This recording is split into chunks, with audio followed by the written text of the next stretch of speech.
did direct that morning and said, Majority Leader, if you still want to keep your job, that situation needs to stop. I am glad to report to this council this morning that that now is a thing of the past, Your Excellency, and we celebrate the work that has been done in that particular regard. Thirdly, I am giving the report on behalf of the Senate. That's the part that I have to do. Overall, listen, my friend, you will get the opportunity during plenary. But just to explain to you, once we do our work as Senate, we send it over to the Assembly for them to conclude on it. There is very little that I can do. You know, unfortunately, much as I am leader of majority, I only lead one house. I don't lead both, and I can't control legislation in the other side of the house. That's why Kimani will come next to give their report. We have concluded on that.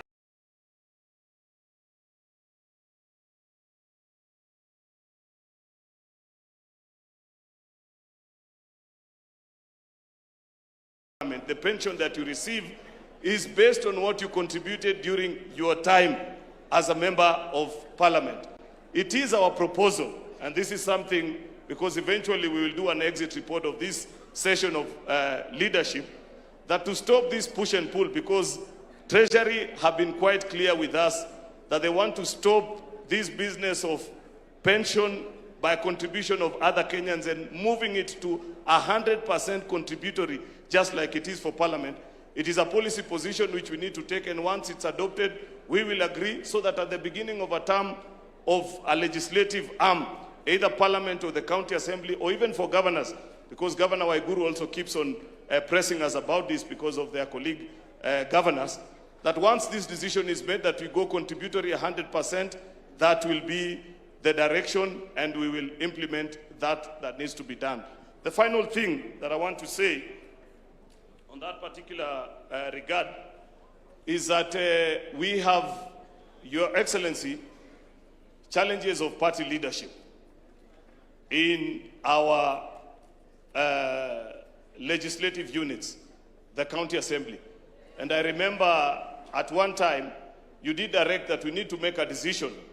And perhaps during the plenary session today, Your Excellency, because you did guide that this is going to be a consultative meeting, it will be important that we make a decision on how party leadership is attained in our county assemblies, because the Secretary General will report to you that almost on a weekly, if not monthly basis, there are disputes that arise from county assemblies. And it is the feeling of most members that sometimes, due to their proximity, of course, to national leaders, there is control from the county government to a level that is not effective on the executive side towards the county assembly.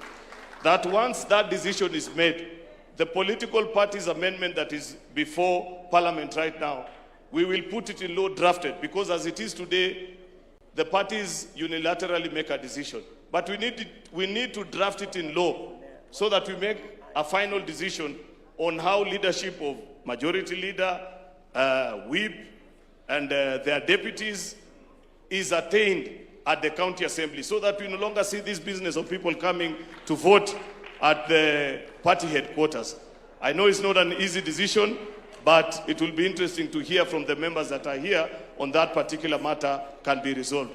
I think, Your Excellency, I have done my 10 minutes. I had two other things that I wanted to say, but I feel I need to respect the fact that you guided us on time. The final thing, I know this is not very easy, Your Excellency, but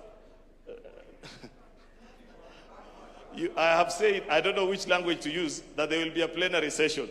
The things that I forget, please raise them during the plenary session. And if you see me avoiding, it's because I don't want to delve into that particular topic, but you have the liberty because this is a council. I want to speak on the issue of shareable revenue, Your Excellency. The Deputy President, you have been a senator before, and you know our perspective on shareable revenue and the dispute that we've always had with our colleagues from the National Assembly on how resources are shared between the two levels of government. While we celebrate that we have moved, actually, it is during the tenure of this administration that we crossed the 400 billion mark.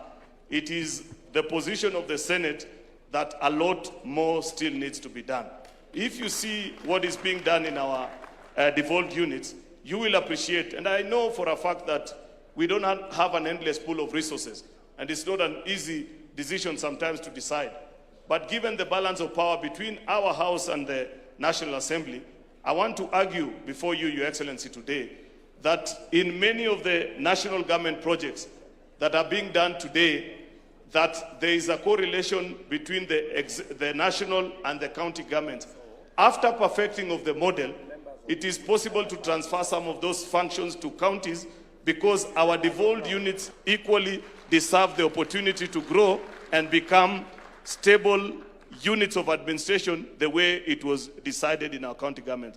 And while I say that, I'm speaking about markets, I'm speaking about some of the housing and some of the rural roads, Your Excellency. I know it's a controversial topic, but that is our position as the Senate. With those many remarks, I beg to submit. God bless you all. Thank you very much. A round of applause for Leader of Majority Makofi. Wacha sasa